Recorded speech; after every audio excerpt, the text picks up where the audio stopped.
In the dimly lit confines of their home, two young sisters are startled by mysterious tapping sounds resonating from the walls, their imaginations leading them to believe in the presence of a ghostly visitor. But as the haunting noises persisted, they would soon come to realize that the truth behind these unsettling occurrences held a far more sinister and inexplicable revelation, proving that sometimes things aren't always as they appear.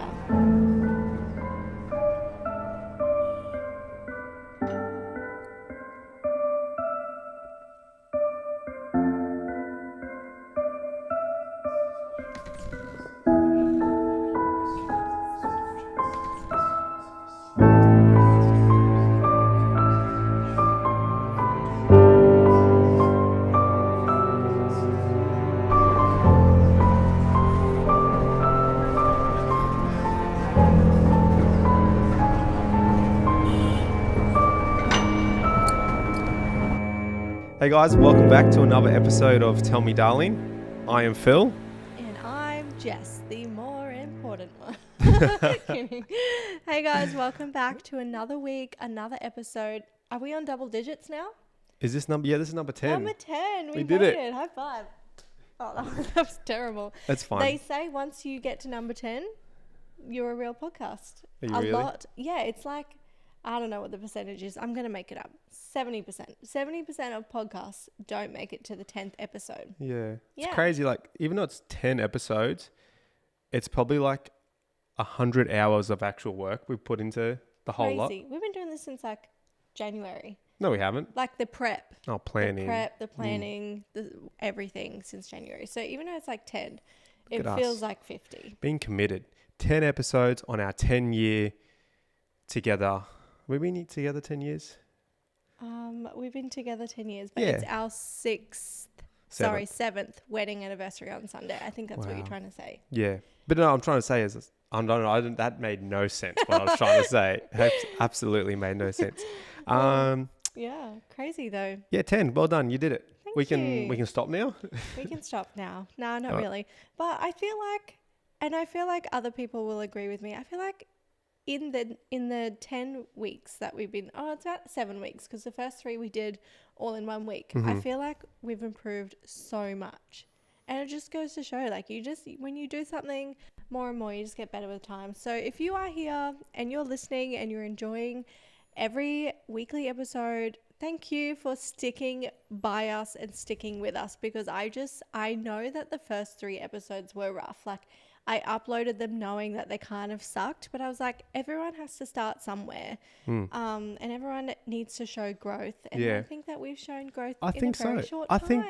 think that you really sucked, but I've just sat here and done the same thing the whole time. Fuck off. Like The first 3 episodes, all right? I need you guys to know that we fought every time after those first 3 because I need you to talk more. Philip didn't talk. He was so quiet. And I was like, by the end of the episode, I was parched because I was just talking way too much with no time to like swallow and like re-saliva my throat. My throat was so dry because this cunt wouldn't step up and talk to me. And it was so awkward. And like those awkward silences know that I am dying on the inside. You can't drop the C-bomb on this podcast. It's my podcast and I can do what I want. I'm going to cut it out. Don't you dare. But anyway, I feel like we both feel better. I had anxiety those first episodes. Like the whole time I'm like shaking. Nah, And now nothing I'm like, cool, to worry I'm about. chill. Look at us. Look at us go. Who would have thought? Not me. Not me. Shout out to Paul Rudd. Oh. So today's episode is, I feel like we've gone like up and down with like what I'm giving you. Okay, Today we're yeah. going creepy.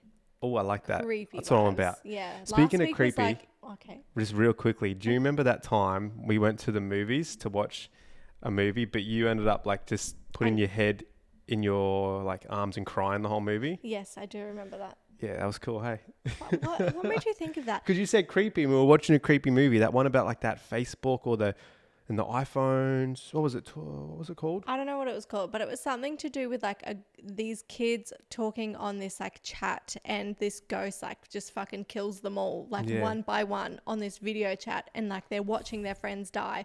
I don't fuck with paranormal activity. It's not for me. I don't watch those movies. I hate anything to do with that kind of stuff. I don't open my door to that. No.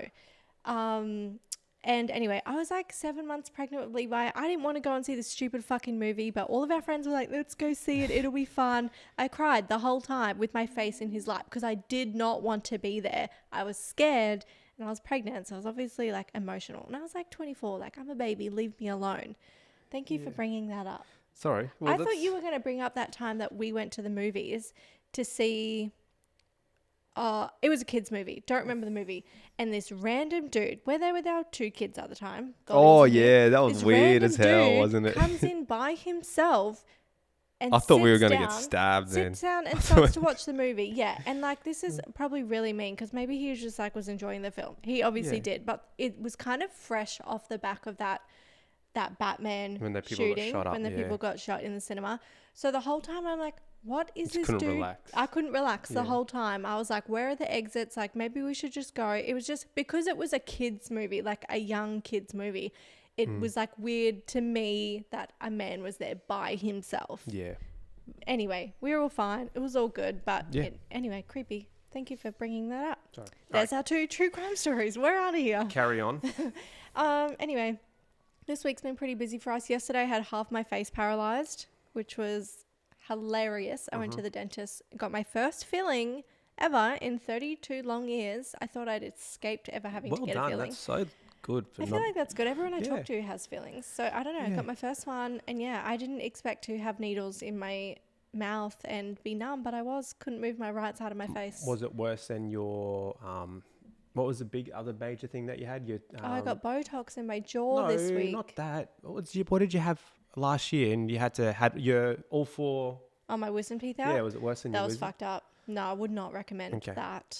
I didn't like that. I didn't feel any of it because I was asleep. That was great. But the 2 weeks recovery, not for me. I'm so glad that I did it all at the same time and I never have to do that again. Yeah. Anyway, lost my train of thought. You got anything to add this week? Busy week as well. With just... What have we been doing this week? We did our garden this week. Oh, that's right. No, that was fun. Because did we speak about last week saying that this week we're going to be doing our garden? I don't know. Or did I speak about that with Goldie on my show? Last week was birthday week. Oh, yeah. Well, so we had my party. Yeah. No, we would have spoke since we had your party, didn't we? My party was on the weekend, wasn't it? Look, I'm so confused. No. We did the garden. You're right. My Yeah, party we was did garden. great. We did the garden. Garden looks great. Things are looking up. Yeah, it was good. No, that's just about it, really. All right. Well, let's get into today's episode. I'm ready. Tell me, darling. Ready? Tell me, darling. Tell me, darling. All right. I think people are really gonna. I really need your reaction during this. Like, it's creepy. Hey, you get what you get, and you don't get upset. On camera. Give me a reason. Give me a reason to have a reaction. Here we go. All Look at that. I feel like you're gaslighting me. That's my reaction. That's my reaction. All right. So, our story takes place in the year of 1986. So, not too far back. What do you mean? We're going way back. 86. Yeah, it's only the 80s. Yeah, but that's ages away. Yeah, but it's that's not close like it's to like 40 years ago. Okay. That's a long time. To me, that sounds young still because you were born in 89 and I don't think of you as an old person. Well, I'm almost 40. Ugh. What the fuck? Feels weird saying that. No, You're I'm not not almost 40. 35. I'm 32, bro. 33. Let's go. 33 done. Yep. In the state of Massachusetts. Massachusetts. Yeah, Massachusetts. I knew I'd struggle with that word. In the state of Massachusetts, in a town called Townsend. It's fall time and the streets are filled with red and yellow as the trees go through their seasonal change. The air is cooler and everyone is enjoying the come down from all of their summer festivities. Except one family, the Bowen family, who tragically were grieving the loss of one of their own. 15-year-old Tina and 9-year-old Karen Bowen, along with their father Frank, had recently lost their mother to cancer. Oh. The sisters were devastated and really struggling through this time. Their father Frank was also devastated at the loss of his wife. They were together for years and they had a family together, and the home as they once knew it suddenly felt empty. Frank, now being the sole carer for the girls, found himself having to work longer hours to make ends meet, and so the girls were left home alone more often. One night while Frank was at work, Tina and Karen, who were both still grieving the loss of their mother, pulled out a Ouija board from the cupboard and decided to try and use it to communicate with her. And how far after her death was this? Not long, like months. Okay. Like weeks to months, not Man, long. that's sketchy. Yeah. So the girls tried for hours, but with no signs or signals from the other side, they decided to pack it away and go to bed. Mm-hmm. Good idea. Well, a good idea, in my opinion, would to not pull out the fucking Ouija board. Yeah. Why Where the do hell people do where this? do you even get one of them, bro? We should Ah, try it. Absolutely fucking not. Okay. I remember people doing it at school, and Yes. you'd always you'd know which girls were like moving the fucking board with their thumbs and whatever. Yeah. But like now, as an adult with a brain, I would never. No way. I would never. Yeah. All right. So it's later in the evening, and both girls are sound asleep. Suddenly, Tina is woken up by a sound. The sound is a tapping noise, and it's coming from the walls. Tina runs into Karen's room, who has also been woken up by the tapping, and the two huddle under a blanket, wondering what the sound could be. So they're in separate rooms. They don't share rooms, these No. girls? Well- And how old are they? Tina is 15 and Karen is 9. Okay, you understand. Yeah, of course, they have their separate rooms at that Yeah. age. All right. And what type of... So who hears the tapping, the younger one or the older one? So Tina wakes up to the sound of the tapping and runs into Karen's room, who has also been woken up by the tapping. Both hear it. Okay. So they both hear it. Now, do you know what type of tapping it is? Is it like a Morse code tapping or just like a... Yeah. Just like a tap. Just on the tap, walls. continuous tap? Yeah. Okay. So together, they come up with the idea that it could be their mother. Fuck Maybe that. the Ouija board had worked and they were able to make contact with her. They were really excited at the possibility of this actually being their mum. Oh, wow. Yeah. So when Frank returned home, which is their dad, from work, Tina and Karen were quick to tell him the details of what had happened that night. Hold on a minute. I have another question. Yes. So dad's away at work and the Yes. girls have gone, like they're at home alone, putting themselves to Yes. bed? Yes. What are we in the 80s or something? We're in the 80s. Yeah, I know we're in the 80s. But I'm like, that's hectic. Well, I just said their mother has died and Frank's had to pick up extra work to Okay. pick up the income. Like he's So working longer hours. All right. Yeah. All right. Yeah. So he's come home. They're excited. Dad, guess what? Yeah. So Alright. they tell him the details of what's happened, and they told him about the Ouija board and that they were woken up by tapping on the walls and that they believed it was their mum reaching out to them. But Frank didn't really believe what the girls were telling him. They just lost their mum, and he thought that maybe this was just a part of their grieving process. Yeah. So he kind of just brushed it off and let it go. Over the next few weeks, the tapping continued, and the girls' excitement soon turned to dread. The tapping would only ever happen when they were home alone or when they were sleeping.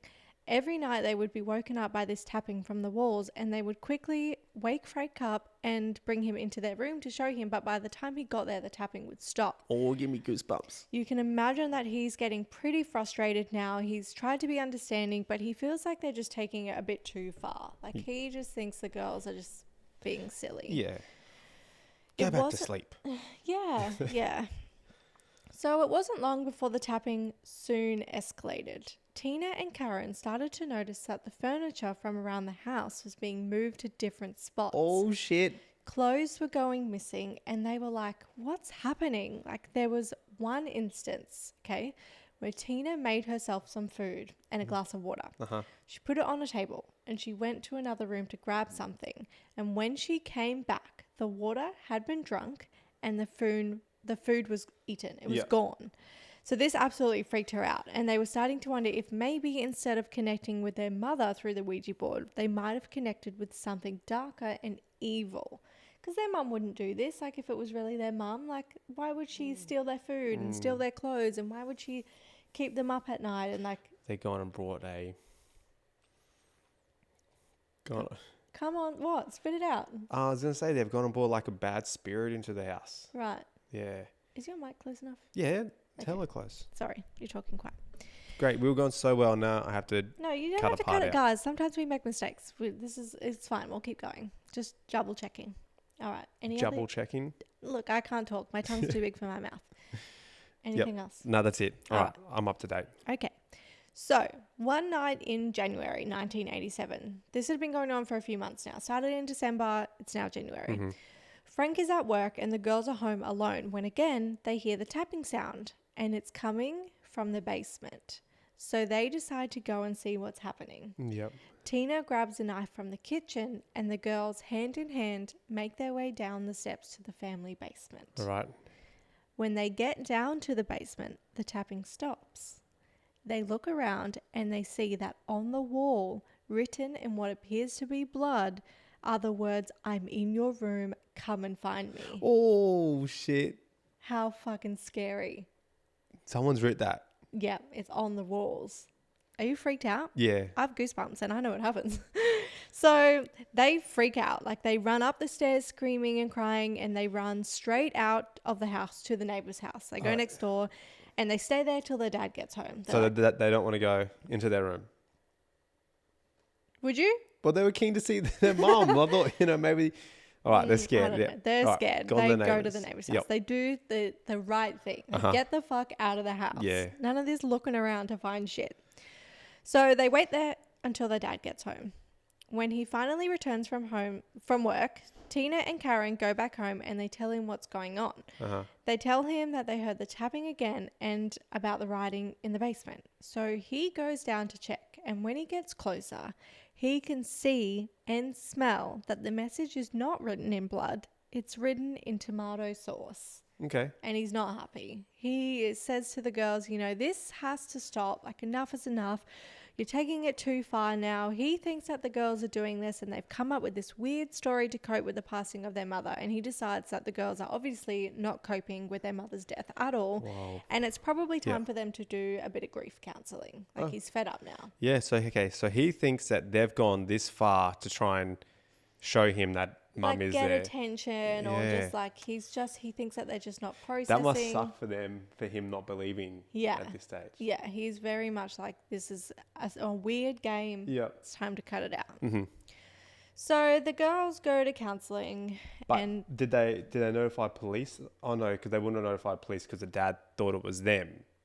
Because obviously the girls would be shit scared of staying in the house. Yeah, he doesn't. And the girls think that, okay, yep. Like, one's 15 and one's 9. Like, he just thinks that they're just being silly. Yep.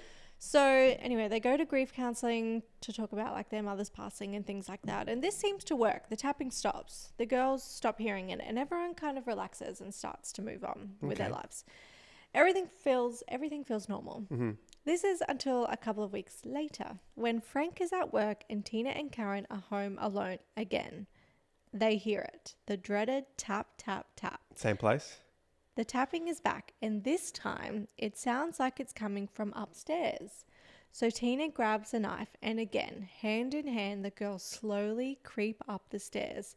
They step into Tina's room when on the wall they see the words, "I'm back. Come and find me." What the fuck? Oh, is that so scary? Yeah. So they're fucking terrified, and they run out of the house screaming and crying. And again, they go to the neighbors, and this time they're like, "Call my dad. Like, we're not going home. We're scared." And he's like, "Well, fuck, here we go again. Like, this is ridiculous." Surely you get to a point where you'd believe your daughters and think something's going on. Maybe, yeah, you'd think so. But he does come home. So, because the girls, he thought they were finally getting better, and they've like moved on, like tapping had stopped, and it felt like things were looking up. But obviously it hasn't. So he leaves work and he comes to the neighbor's house and he speaks to the girls. And when they tell him there was a tapping upstairs, and when they went up there was writing on the wall, he says to them, "Okay, fine. Like, wait here. I'll go and check it out." He walks into the house. Oh no, please tell me dad makes it out alive. He walks into the house and it is a mess. Yep. It has been torn to shreds. Okay. The drawers are ripped out. There's clothes everywhere. The chairs have been tipped over. Like, the shit is everywhere. The place has been trashed. And he's like, "What the fuck?" Like, the girls never mentioned anything about this house being a mess at all. So he finally, he's like, okay, something isn't right here. Like, he's starting to click. He walks up the stairs and into Tina's bedroom, and he sees the message on the wall. But that's not all that he sees. Next to the message on the wall, the original message that says, "I'm back, come find me," were the words, "Marry me." And now he's like, what the fuck? Because that wasn't there before. The girls didn't mention that. Okay. Like, that's new. He starts. Oh, that was a message for the dad? No? To marry me? It's just there. It's just, okay. Yep. So he starts to check the other rooms when suddenly, in his closet, he spots a boy. There's a boy in his closet. What? The boy is wearing like a furry jacket. He's got like face paint on, and he's holding a hatchet. Do you know what that is? No. It's like you know, it's on a big timber stake, and it's like an axe, but it's a big one. Yeah. Big version. Oh, Hatchet. Yeah. Oh, yeah. Yeah, so big one.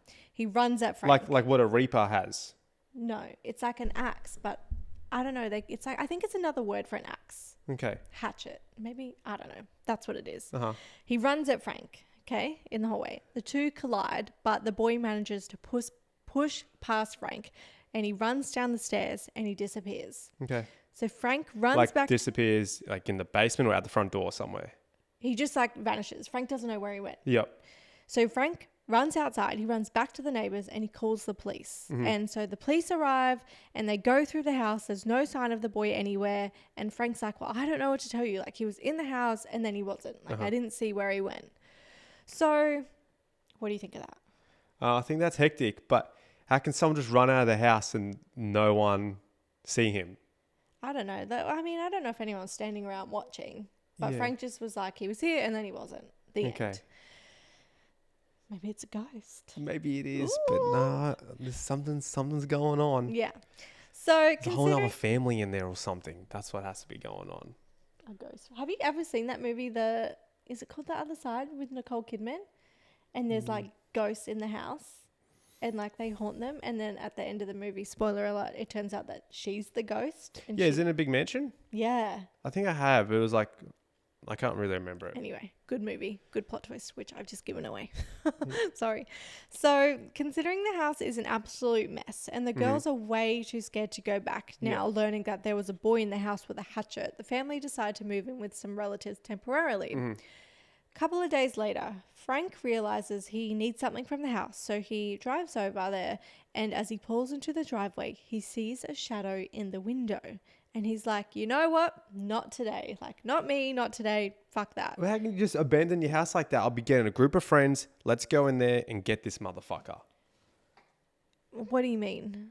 Like, I don't know. Like, if I would, okay, we hear tapping, we end up moving out of this house, and I know I want to reclaim my house. They've just temporarily moved out because the house has been like trashed. Yeah. So they've just temporarily. But I'll be making moves ASAP. All right. We're going to check every single square inch of this for the ghost, for the spirits, or for the mofos that are in my house. Yeah. That's what I'll be doing. Okay.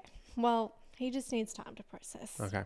A couple of days later, he goes back. He sees the shadow in the window and he's like, nope, not going in. Fuck that. He calls the police. Like, he's not going into that house alone. But he knows that the boy is in there. He's seen him in the window, assuming.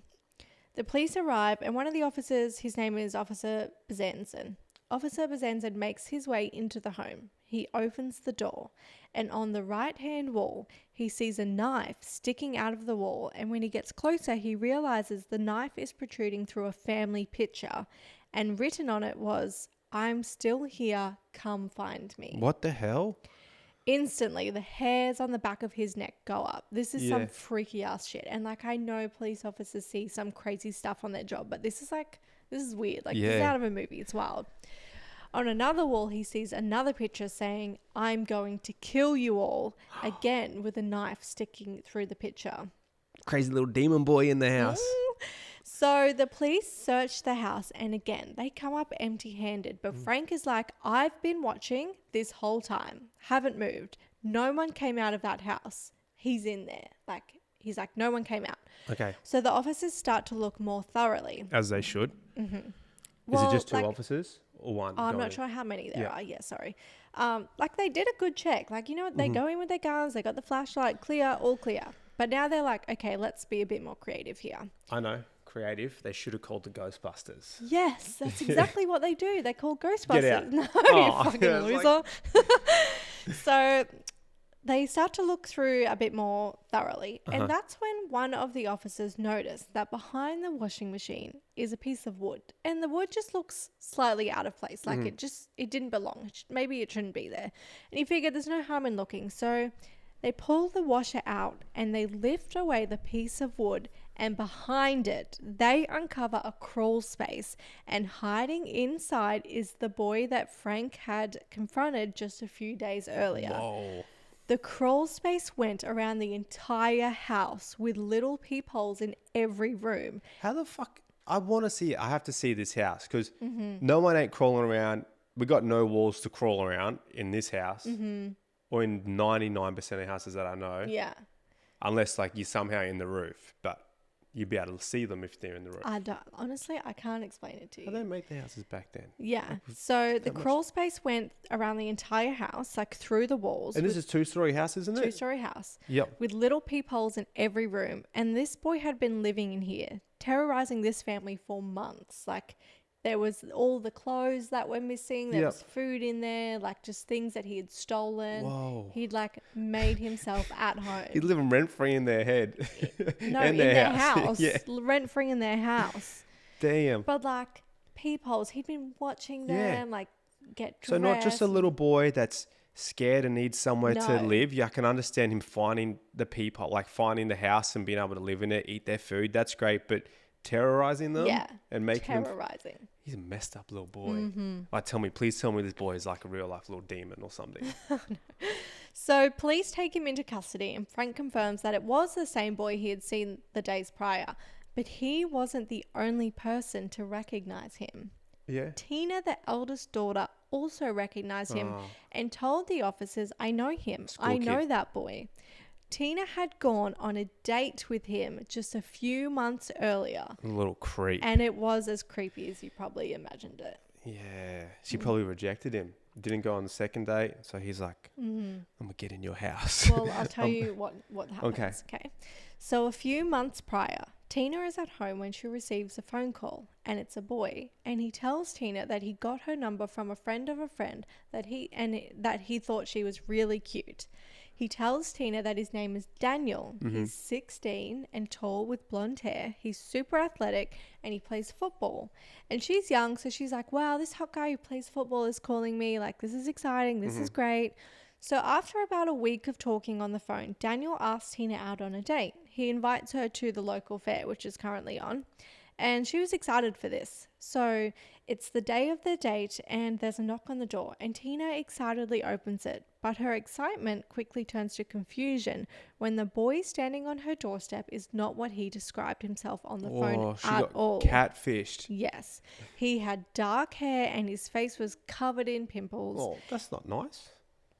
Okay, well, I'm just stating facts. This is what was... Shut up. His face was covered in acne and pimples. He appears dirty and unclean, like he hasn't washed or showered. He kind of smells. Yep. This wasn't the supposed blonde, athletic guy that she had been talking to on the phone for hours. Yep. But Tina felt like she couldn't say no to this date. Like, I mean, he was standing right in front of her. So, like, reluctantly, she went. Okay. Like, how do you say... No, you're disgusting. You just shut the door. You shut the door on him. Say, sorry, kid. 15. Like, she doesn't really, like, you know, she's young. It wasn't Prince Charming. It was... no, she got catfished. Yeah. He lied. He specifically said, I'm tall, athletic, blonde with blue eyes. And he was scrawny, brown hair, dirty. Yeah. If only she had Instagram back then. She would have been able to tell. Oh, my God. During their date at the fair, Tina talked about how her mother had recently died from cancer, and Daniel was really interested in this, but not in a comforting, soothing kind of way. It was more morbid and uncomfortable. During the date, Daniel would bring it up in conversation even when they were talking about something completely different. A little weirdo. He wanted to know everything about how it happened and how she felt. He even asked Tina how she felt in the exact moment she watched her mum die. And she was like, what the fuck? Yeah. So the date ended pretty quickly. Tina felt really uncomfortable and she did not like Daniel at all. Good. When she got home, she decided she wouldn't talk to Daniel anymore and she thought that would be the last time she would see him. Or so she thought. Yeah. It turns out that Daniel had broken into Tina's house long before they had even spoken on the phone. What? Daniel had broken in to steal from the Bowens, but when he came across Tina's family, her photo in the family photos, her picture, he became obsessed with her. And that's when he figured out their phone number and he started to call her. Daniel had a long history of break-ins. He also had a long history of darkness in general. Yep. But how freaky. Okay, yeah, that's fucked up. Okay, so he broke in originally way before he'd even called her. Yeah. And through breaking in and still seeing the picture, oh, she's cute. I want to try and get to know her. Yeah. Got her number because I'm guessing back, I even remember when I was younger, and I didn't have like one of the thingy phones, but you still had your number on the phone. So maybe he's seen the number. Yeah, I'm not sure how he figured it out, but he and then made up some story about he got the number of a friend. Yeah. Imagine that now. Like if someone just randomly called your mobile, hey, I got your number from a friend of a friend. Like that wouldn't fly. Hey, I literally don't even answer my phone. Yeah. If no, you don't. I don't answer. I don't know this number, and then I Google it after. Yep. All right. So okay, we've done that. Mm-hmm. He's broken in. He's got that. Now we're up to the date. Obviously, nothing happened after that. What's next? Okay, so I'm going to go into a little bit about Daniel's childhood and how he got to where he got. Yeah, how he became a little seed. Kind of. So Daniel LaPlante, which is his name, was born on... What nationality is he? He's just American. American? Yeah. Yep. I don't know his deep background, if his mother or father, sorry. But he's just a white male. Mm-hmm. Daniel LaPlante was born on the 16th of May... Always the white males. Okay. I'm allowed to say that.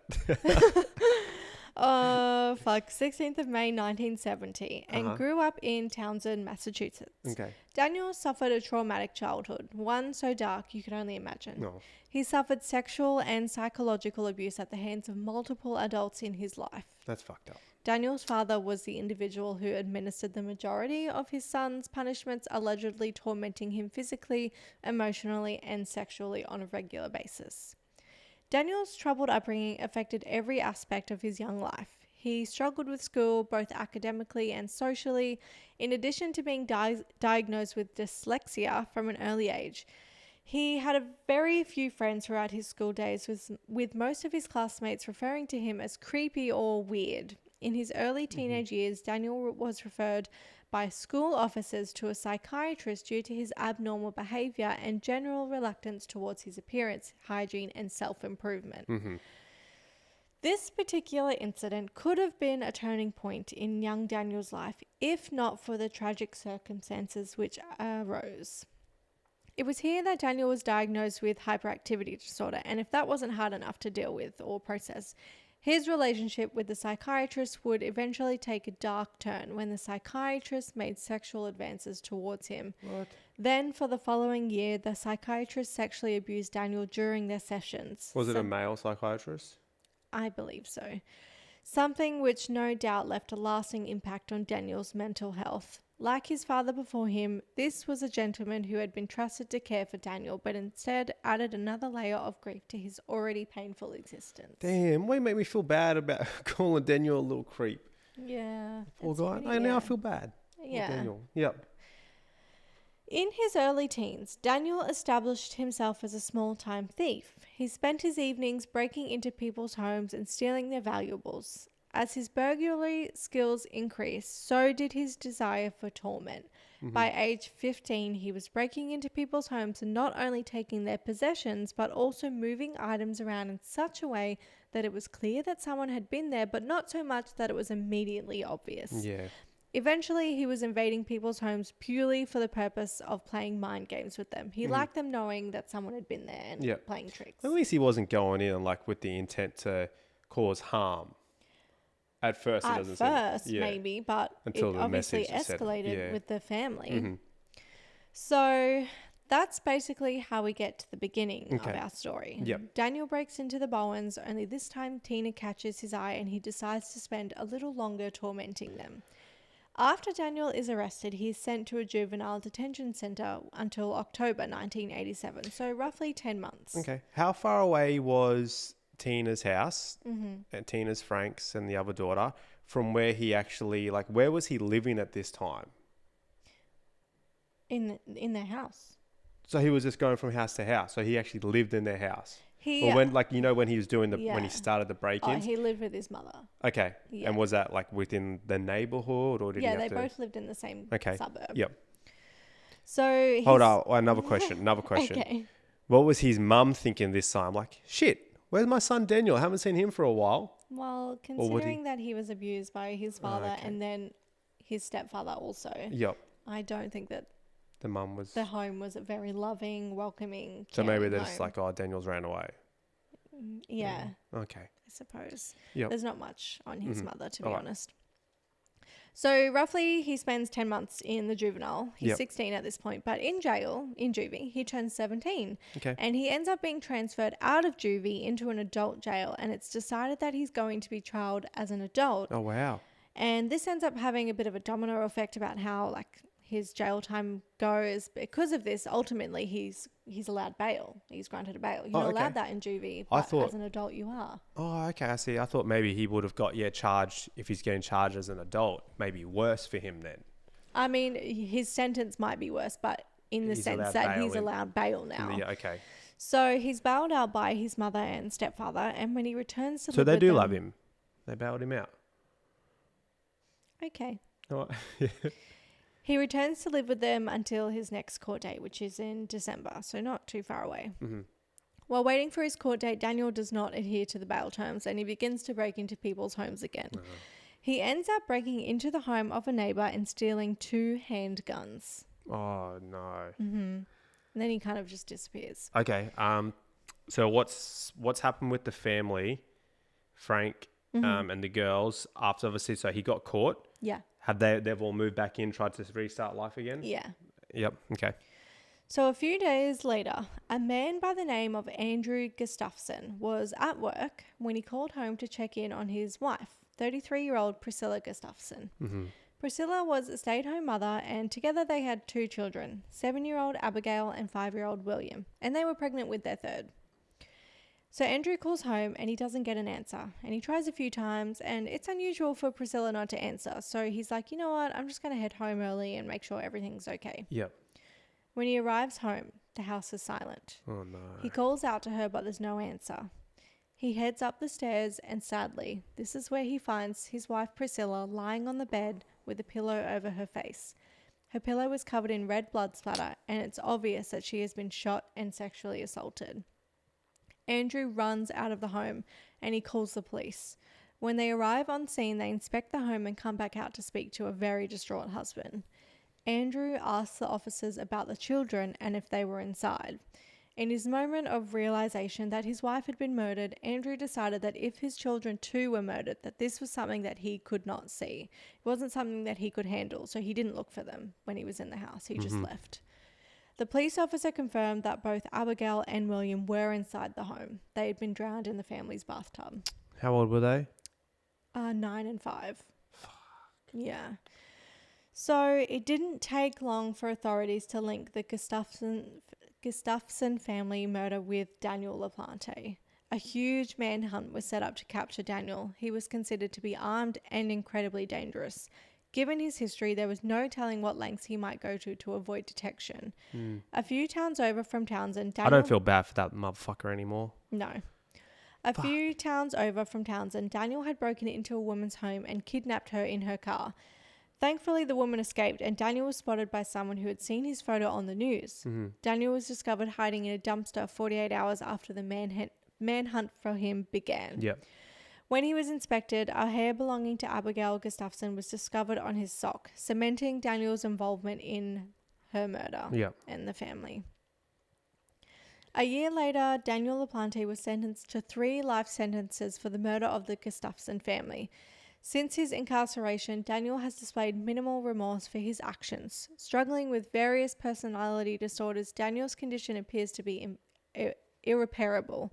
Between 1988 and 2014, he made several attempts to sue the courts, asserting violations of his rights. In one such case, he contended that the prison system impeded his religious rights, as he claimed to be a practicing Satanist, demanding materials for Satanist rights, which officials denied him, obviously. What an egghead. However, in 2017, a glimmer of realization seemed to emerge from Daniel LaPlante. While seeking a reduced sentence, he expressed profound sorrow and genuine apologies for the harm he had caused, seeking redemption. But the question remained, were these words truly reflective of remorse, or were they merely the calculated manipulation of a deluded individual eager for freedom? Yeah. Don't let him out. Fortunately, Daniel's appeal was rejected, condemning him to a life sentence without the possibility of early release. His final victim, Andrew Gustafson, had passed away in 2014, never to witness the closure of his family's tormentor being incarcerated for life. Yet, even on his deathbed, Gustafson had allegedly pleaded for Daniel LaPlante to remain imprisoned, ensuring justice for his family. While it may be a small solace, it appears that Andrew Gustafson's wish had been granted and justice has prevailed. And that was the case of Daniel LaPlante, the boy in the walls. Fuck, babe. That one was a roller coaster. Wasn't it? I was really hoping, like, we were like, yes, we're going to get through one. Just a creepy one. There's going to be no deaths. Know. It really, and it kind of goes to show, like, had he not been caught, would he have killed the Andrews family? Yeah. Bowen's family? Yeah. Who knows? I don't know. It's just, man, it's just crazy how, one individual can mess up so many lives. Yeah. Like, obviously, poor Andrew, his wife and kids murdered. His life would have been hell for the rest of his life. Yeah. The other family, they still would be, they'd be so scared every time they heard, like, at night time, you hear a little creak in the wall or creak. Yeah. You hear Tina that. is still, to this day, still scared because he's still alive in jail. She's still scared, but he won't ever get out. That's good. It's good they will never get out. What a little creep, man. But, like, can you imagine that feeling of realizing that someone had been living in your walls of your home, watching you sleep, watching you undress, stealing your food? Did he see them? Like, because obviously the knocking didn't happen for a couple of days, or the night that they did the Luigi board. Did he see them do that? And that's when he started to, like, play with them? Yeah, well, this story, because it's so weird and almost unbelievable, the story has been adapted a few times. Like in movies? No, just in the way that people tell the version. So there's different versions of this story. Mm-hmm. I tried my best to not add anything in that I didn't think was a part of it. Like, in some instances, the people's names have been changed in the way that, so some of them, it's like Annie and something else, Andrews. Annie Andrews is like another version of the story, but her name was Tina Bowen. So I don't know where that came from. Okay. There's also another version where, like, the dad actually finds him in his wife's wedding dress wearing a blonde wig. Well, so like some people have twisted it. But that's also, I believe, been disproved by, like, police that were actually there. They were like, no, that didn't happen. Mm-hmm. And then there's other versions to say, like, that the girls pulled out the Ouija board, like, another night and they started playing it, and, like, they asked their mum to tap on the wall if she was there, and he would tap on the wall. Yeah. I don't know whether that part is true or not. I couldn't find confirmation that it was, couldn't find confirmation that it wasn't, so I didn't include it. But yeah, it's been adapted a few times. Yeah, wow. There's also an episode on, what is it? I forget what it's called already. I didn't watch it, so I don't know. Like a crime show? Yeah, like a documentary on this. Isn't there something similar? I don't know if it, obviously I don't think it involved any murders, but like of a case of like a lady living in someone's house. Was there something else like that? Not that I can't think off the top of my head. No, I know there's one, but it's not. I think she was just living there. She was trying to live there harmlessly. Like she wasn't trying to freak them out. It's just one day on their security cameras, they seen a lady come out. They'd all gone to work. Oh my God. And it was the same type of thing. Like they just thought stuff was missing from the fridge. Oh. And then they're like, okay, we're going to get cameras. They must have got cameras without the lady knowing. Yeah. And then, they're like, someone came out from inside their house. There'd been someone living in their house. Oh, it's so fucking freaky. I'm just looking around at our walls. I don't think a human would fit between our walls. Most houses that I have seen, like even the new houses, maybe some of the older houses, like they had more spacing between the bricks and the walls. I don't know, but ain't no one getting in between any of these walls. No, but it's just, I mean, I guess the house was different. It was like 3 levels, basement, middle, top, and like you couldn't get all like through every wall. It was just like some particular walls, I guess, were like wider spaces, or he removed stuff. But living in the house. Crazy. But crazy how it escalated. It just makes you wonder what his plans were. Anyway, that was today's freaky, creepy episode. Hope you guys liked it. And if you did, I would really love, if you haven't already, you guys jump over and give us a 5-star review on Spotify, or a thumbs up on YouTube, or on Apple Podcasts, wherever you're listening, because it does help our podcast when we get 5 stars. Yeah. And you got anything to add before we say goodbye? No, watch us on YouTube. Spotify's cool, but I think watching it's better for the full experience. If you want the full experience, watch it on YouTube. But it's better for I'm not trying to plug that. I'm just trying to say watch it on YouTube, because there's a lot of work that goes into me editing the video. So That'd make me happy if you just watched it on YouTube. I don't just watch it on YouTube. No, but I don't really like YouTube watch. I know you don't. You listen to them on Spotify. Yeah. That's why I'm thinking, do we just cut the video and just have audio? No. Some people like to watch it. Some people like to watch it. We need it for the social clips. You need to up your game actually for the social clips. No, it's too much. So we can get more people joining in on our little potty. But anyway, if you could review us and follow us, that would be amazing. Mm-hmm. And make sure you head to our Instagram and check out the images so that you can see what he looked like, and leave a little comment on the episode so that we know what you guys think and we can have a little chat over there. But that's it. We will catch you guys next week on episode 11. Wow. Double digits. So cool. But that's it from us. All right. Tell me next week. Bye, darlings.